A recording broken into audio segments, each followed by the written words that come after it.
Back when I was about 17, I stayed behind after school with a few mates to use the Sixth Form's LAN network to get a big Counter-Strike game going. This was back before I had a decent enough internet connection or a decent enough computer to actually play online games at home, so you can imagine I had an absolute ball. I mean, we all did, and we stayed so late that the caretakers had to physically start switching all the computers off all the mains in order to get us to leave. Since it was like November, it was actually dark by the time we were all on our way home, and the only light I had to guide my way was the glow from the orange street lamps at the side of the road. But all of a sudden, as I'm walking down the old half-mile-long street I used to live on, all the lights in the street just go out at once. It was so alarming that it literally stopped me in my tracks, and I find myself looking around to notice that all the lights in the nearby houses were off too. The power grid in the city I live in is pretty reliable, and that was the first time anything like that had happened, so naturally I'm a bit freaked out. I try calling a friend of mine to see if the power is out in their neighborhood too, but my phone won't work. I just keep getting this robot voice saying, "Your call could not be connected. Please hang up and try again." So, the phones are out, the lights are out, my parents aren't home yet, and I've got a voice in the back of my head that says World War III is about to start. I am way too anxious just to sit at home in the dark, both literally and figuratively, so I go out into the street and start walking over to where my friend lived, same one I tried to call. Other people have come out of the houses too, neighbors talking to one another, wondering what's going on. It was actually really freaky how dark it was outside. Like it's a thing that very few of us in the West ever get to see, an urban landscape completely plunged into darkness. There was a tension in the air, you could feel it, and without a working phone to get in touch with anyone or find out what was going on, that tension just got heavier and heavier. Literally nowhere had power. I walked like 30 minutes over to my mate's house with the only flickers of light being from hand torches and candles. You could see better around main roads thanks to car headlights, but it was chaos without traffic lights, and whole intersections were jammed up with cars trying to maneuver around each other. I made it to my mate's house, and obviously there was no power there either. Only at a time when it was much safer to do so. We didn't stay inside, and I've always thought it was weird how we gravitated back to the only real source of light. Pretty much everyone else did too, and in the course of walking up and down the car-clogged main roads, we just sort of bumped into the rest of our little friend group. And what started as quite an unnerving experience morphed into something supremely exciting. We had no idea when the power was coming back on, or why it had even gone out in the first place. And after a few hours of almost complete darkness, even the grown-ups around us started to openly wonder if it would come back anytime soon. Things started to take on a distinctly apocalyptic vibe. But we were teenage boys, and we were together. We had that youthful air of invincibility that made us think that we could take on anything. It was actually quite euphoric, but that feeling wasn't to last. You see, we weren't the only people to detect a hint of tension in the air, and where other people saw potential chaos and danger, others saw opportunity. The first hint of it came when we saw 3 lads bolting out of a corner shop, quickly followed by the pursuing owner who barked at them that he'd called the police. Obviously, they'd taken advantage of the darkness to steal from him, and that was the first time it really registered with us just how vulnerable we all were at such a time. No power meant no light, but it also meant no alarm systems, no CCTV cameras, with the police being unable to respond to calls because of the terrible traffic. We started to see things like shop owners with baseball bats and iron bars in their hands, pulling down shutters over their windows, or drivers who'd have to be physically separated from one another to keep them from fighting. It was a bad scene, and it was foolish of us to stick around on the off chance that anything got particularly heated. To me, my mates decided to retreat to this primary school car park we used to skate on, one that was tucked away near the river and surrounded by trees. Maybe if it wasn't for the power cut, we'd have understood why that might be a bad idea, but whether it was the pitch darkness or just this general lack of awareness, we had no idea what was coming. And dear God, do I wish we had.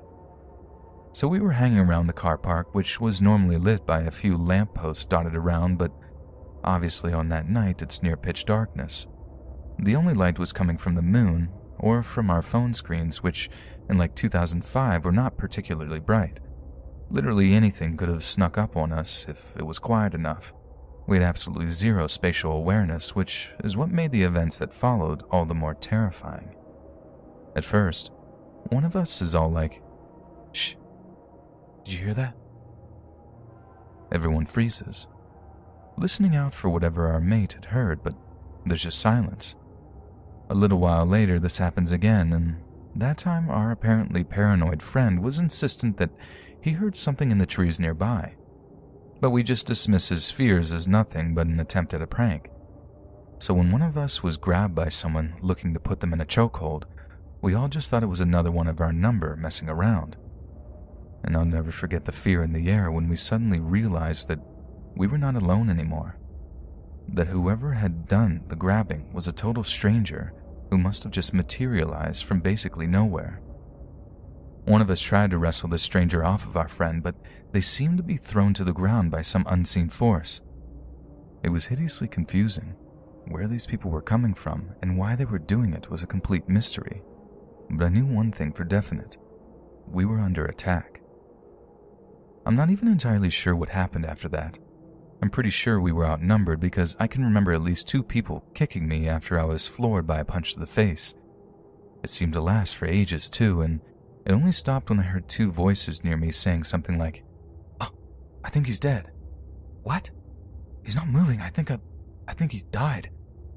God, let's get out of here, man." And then the kicking stops. I hear hurried footfalls, and then suddenly everything is quiet. I should have maybe felt some degree of relief that the attack had stopped, but that guy's words just rattled around my skull. He died. I look up from tucking my head into my chest and shielding it with my arms and see a few dark shapes either crawling or limping towards another dark shape that was lying motionless on the concrete. That was one of the worst moments of my life, thinking I was looking at the dead body of one of my closest friends. But thankfully, he wasn't dead. He wasn't exactly okay, but he wasn't dead. He must have taken a pretty heavy hit because he was completely knocked out cold. Like one of those bad knockouts too, when the person is groggy when they wake up. It was still really worrying, but Jesus, the pure relief I felt when he moved and groaned for the first time. None of us were hurt too bad, just a few black eyes and some busted lips. And despite the fact that we were concerned that the guy who got knocked out might have had a concussion, he didn't complain of feeling nauseous or dizzy over the next couple of days. In the end, we all just limped home, hoping the power would stay off so we wouldn't have to go to school the next day sporting black eyes and lip scabs. But the power did come back on, so we didn't even get the day off. My big takeaway from the night of the blackout wasn't so much how much it sucked being ambushed like that. It was something entirely more frightening. I had seen with my own eyes the brittle threads that hold society together don't need much pressure before they're stretching to breaking point. And all it takes is a little power outage before we're all feeling that pressure. But some of us feel something else too, and for some, the darkness brings out a primal, predatory desire to hunt and victimize the same people we call neighbors. And it's those kinds of people, the monsters in human meat suits, that we fell victim to that night.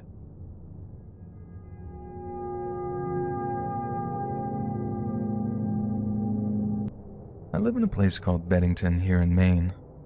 It's the least populated part of the state, which probably makes it one of the least populated areas in the country. And with a population of just over 50 people, we're the very definition of a one-stop-light kind of town. We all live pretty spaced out too. Nearest neighbor on my right side is about a mile away. Nearest neighbor on my left side is more like 3 miles away. The sense of community here is really strong, but out here you really are alone, in most senses of the word. And that kind of isolation is made all the more obvious whenever there's a power cut. It's only happened like twice for the entire time I've been living out here, and one time it was only for about an hour. The second time, it must have been a serious fault down at whatever power station feeds us juice because the power was out all night. And I don't just remember that night because I couldn't watch the Pats play ball. it's burned in my memory for other reasons too. So like I said, second ever power cut, but thanks to the experience I gained from the first time around, I fare a little better that time. I have candles stored away. I have dynamo flashlights. I even got a battery-powered hot plate that would be good for a few uses, even if it did burn through the batteries. So instead of panicking and bumping into stuff in the dark, that time I just make myself comfortable, pick up a good book, and sit down to ride it out on the couch. Now it's at this point that I should bring up my dog, Teddy. Teddy got his name because my grown-up daughter thought he looks like a teddy bear, which he kinda does. And given his considerably superior senses, the power cuts never seemed to bother Teddy none. Teddy never bumped into furniture or got spooked at every little noise or shadow. Teddy just stayed curled up by the log fire and warmed his bones. As I curl myself up, Ted gives me this look at one point as if to say, "See, now you get it, old man. Just relax and take a load off. Power will come back when it's good and ready to." But Teddy didn't stay so relaxed for long, and neither did I. A couple of hours go by, and I'm so engrossed by the book I was reading that when Teddy started to bark, it almost scared me out of my wits. You see, Teddy never barked at anything, even when he saw squirrels or raccoons. He just sort of looked at me like, "What are you going to do about them? They're critters, old man." Nothing fazed him ever, so to even hear him yapping like that in the first place was pretty unusual. Then that got me wondering what could possibly freak him out enough to make him bark. I'm all like, "What is it, boy? What are you smelling?" But Ted just gets up, walks over towards the door to the hallway, and starts growling all low in between barks. And as I'm sitting there watching him, I get this real bad feeling in the pit of my stomach. This is the first time I'd ever seen him acting like that, downright aggressive and territorial. Now, as much as I respect the Second Amendment, I don't really believe in keeping a gun in the house. I hate the things, always have. And long story short, I lost a relative in a shooting accident when I was a kid. Now, just being around a pistol makes me kind of sweat and anxious. But what I do have on hand for some defense is an old recurve bow I used for hunting. Not exactly ideal to stop a burglar, but it was better than nothing. I must have looked like an old, worn-out Comanche warrior creeping through my living room with a freaking bow and arrow with only firelight to see what was going on. But I sure didn't feel like one. I just turned 55. I was a grown man. But something about all that darkness and being so isolated made me feel like a scared kid. Best case scenario, Teddy had picked up the smell of a bear or a lynx on the wild. One that was still way off in the distance. Worst case could be something considerably worse. When I take a peek out from the house through the window of my office, Teddy follows, jumping on the windowsill and barking a few times after sniffing the air. Whatever he was smelling, I sure wasn't seeing it. So after peering into the darkness for a minute or so, I just take Ted back into the TV room where he stopped his barking. All was quiet again, so I carried on with my reading. About an hour later, the same thing happens all over again. Teddy jumps up from the rug, barking up a storm, only this time he seems considerably more aggressive. He bounds over to the door of the TV room, scratching at the handle and growling in a way that actually kind of frightened me. Like I said, I've never seen Teddy act like that, like he was a completely different dog. When I let him out of the TV room, Teddy ran through the open door of the kitchen and started barking and scratching at the back door. I mean, he was going back there, and there was no way I was about to let him go outside. The mood he was in, he'd probably run off as fast as he could and get up getting himself lost. And besides that, I felt strangely safer with Ted around. He stopped barking for a second, sniffed the air, and then bolted back into the TV room, where he started barking even louder at the glass patio doors that led to the backyard.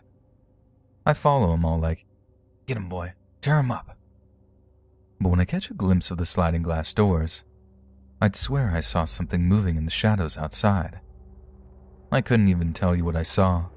It was nothing more than a flash of movement, but it was obvious enough for me to grab that recurve bow that I propped up against the couch. I was so scared that I could barely line the arrow up with the drawstring. Ted was going crazy at this point, acting like he was fixing to smash through the glass windows and chase down whatever he could smell.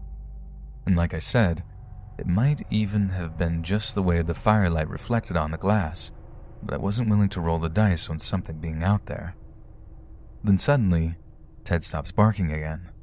I figured it's because he's lost the scent or something, because he shut up entirely and stops pawing at the glass in the back doors. But then he went and did the weirdest thing. He backs off from the doors, stands in front of me, shaking on all fours, and takes a pee right there on the carpet. He hadn't done anything like that since he was a puppy. Ted was hardcore house-trained. It definitely wasn't out of fear of some black bear either. Ted's been in the same area as those ever since he was a pup, and unless he actually saw one, I can't imagine that he'd freak out the way he did. But the fact remains that animals like dogs have been known to just go to the bathroom on themselves whenever a much larger predator is in the area. Only I can't imagine how much larger it'd have been to make Ted forget his house training. After that, he almost was completely silent, just the occasional whimper while I stood there with the flashlight, just waiting for the mother of all black bears to come smashing through my back windows. At least I hoped it was nothing but a black bear. I understand those animals, but I didn't understand what was going on during that power out at all, and it just about scared the life out of me. But by far the worst part of the experience was when I actually heard something on the little side walkway to my house. See, there's a little gravel path where my wife used to grow vegetables, right around the side of my house, and I swear to the Almighty that I heard two distinct crunches on the gravel, right as I'm staring out into the darkness for like the 100th time. That's when I started to call out, "I know you're there, and I'm armed. Now you better get out of here." I listened again, and for the next few minutes there was nothing but silence. And then just when I started to think that I'd just imagined the whole thing, I heard it again, clear as day. Footsteps on the gravel. That time I was closer, and I'd heard people walk up and down that gravel path 100 times over the years, so I'm telling you right now, whatever was outside my house that night was way, way bigger than a person. If it was a black bear, it must have been the biggest one on the entire East Coast. Now, I'm not saying it wasn't a bear or something. Maybe it was just a big old dog that got lost and took to wandering into my yard. But like I said, it was big. Really big. And you can bet your bottom that I came shaking like a crapping dog as I heard its footsteps getting quieter and quieter as it made its way off my property. I didn't hear nothing for the rest of the night. Ted didn't bark again, but it seemed like he'd thrown in the towel with that line of defense anyway. But I didn't hear nothing outside, and evidently nothing broke into the house, otherwise I'd be rambling on about it. It's just kind of surreal to me that one of the scariest experiences in my life comes across like a second-rate campfire tale. I don't scare easy, and what happened during that blackout scared the living hell out of me.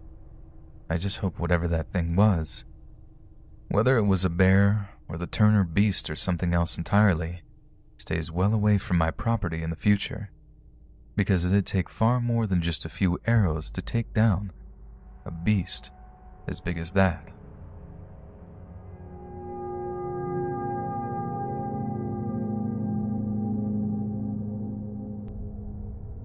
Just over a year ago in October 2019, some real scary stuff went down and I thought I was going to lose my life. I live with my mom in California just out of Sacramento, and I love her a whole lot because she works really hard to take care of me. I'm much better right now, but a year ago I really wasn't doing so good, and I was dependent on an oxygen mask for my breathing. It wasn't like a face mask or anything, it was pretty discreet. I wore what's called a nasal cannula, which is like the little clear plastic tube that runs up your nose. It was quite uncomfortable at first, but you get used to anything after a while.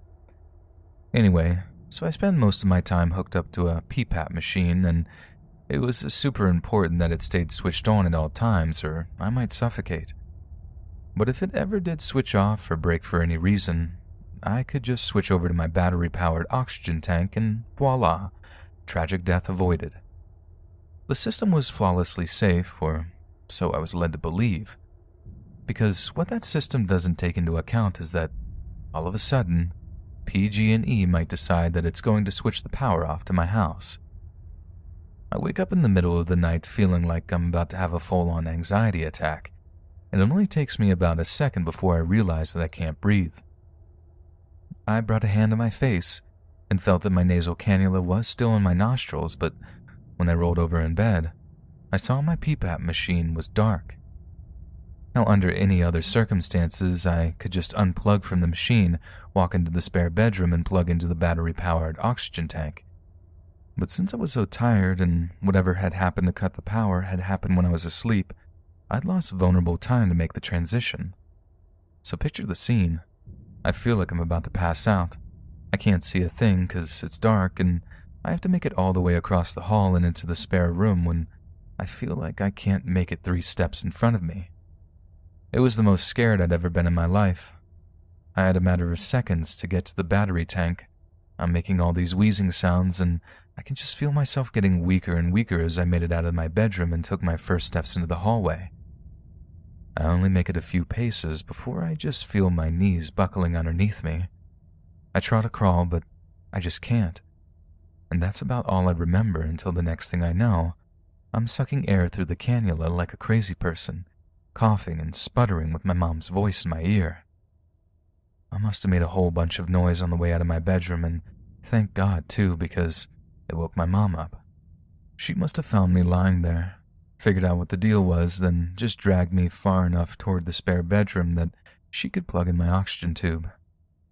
I just remember lying there, taking these huge, deep breaths until I felt sort of okay again, but that only lasted a moment or two, until the memory of that fear came rushing back to me and I just burst into tears. We had to drive to the hospital to get me looked over by a doctor. You can get some nasty health complications if you're deprived of oxygen like that, and it's not just the obvious stuff either. Like it can cause blood clots in your arteries from the strain, and those can be pretty fatal. But yeah, I got checked over, and although I was pretty shaken up, I was otherwise okay. But then the whole thing comes out about the blackouts, and that caused a lot of controversy. For those that don't know, here in California it was discovered that some equipment owned by a bunch of electrical companies was causing forest fires. There was this huge fire where almost 100 people died, and the fire department found it was started by a power line that had fallen over. Then companies then catch a ton of crap from the federal government, and as a result, they basically made the decision to just cut power off to a bunch of people's homes during wildfire season. Unfortunately for us, our home was one of them. We got lucky though. Like one guy actually died because he was on home life support or something. The power went off and boom, massive organ failure. The power cuts affected other stuff too, like nebulizers, dialysis machines, refrigerators that kept insulin fresh. Power companies said they'd been warning people for months about it and they should make preparations, but I don't remember hearing anything about it. But yeah, scariest moment of my life right there, straight up thinking that I was gonna die. But like so many times before in my life, my mom was there to stop me from slipping away.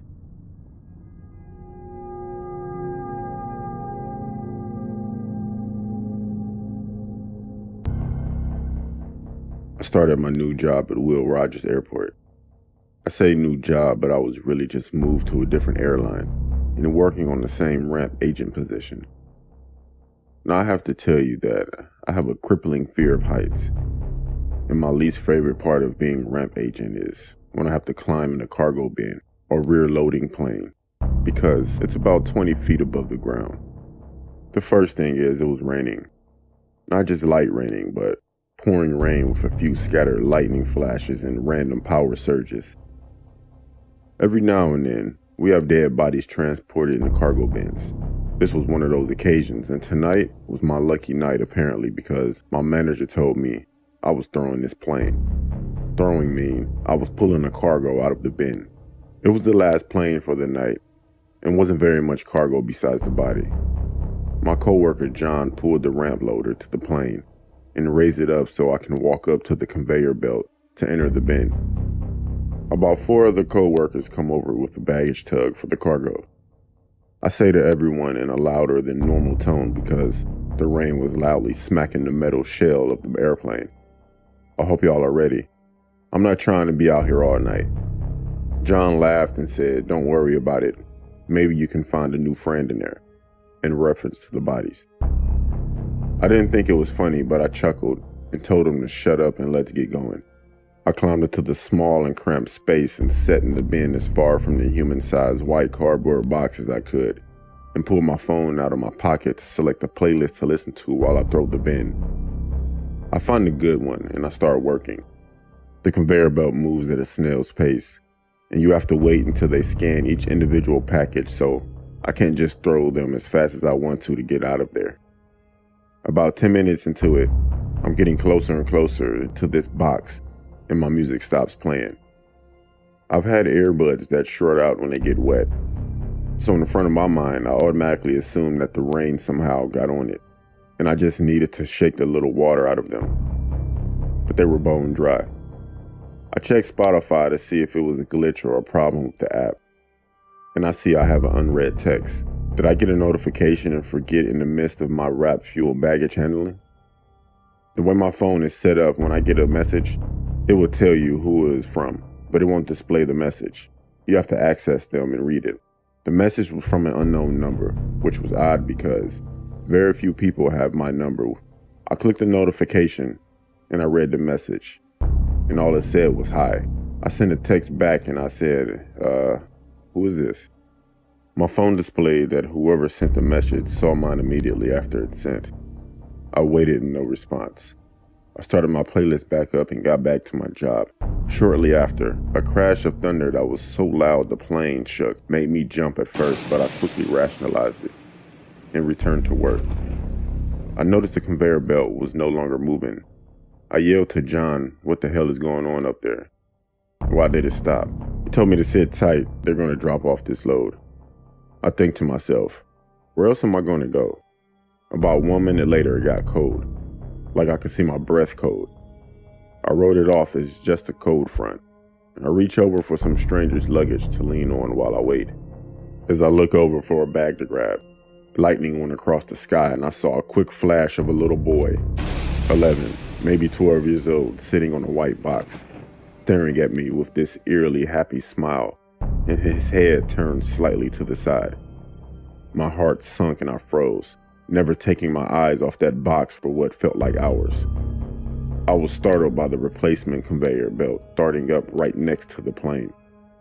I darted to the moving conveyor, crawling as fast as I could, trying to keep my balance and panic at the same time. I hit the ground and looked at John and said, "Nope, I'm done. You're gonna have to go in there." I didn't want to explain exactly what I saw, but John knew something scared me, so he asked me what was wrong and who was it. I stuttered a little bit, and I walked away before I could say anything. Then I got a new text message notification that I heard loud and clear this time. It responds from an unknown sender saying, "It's your new friend."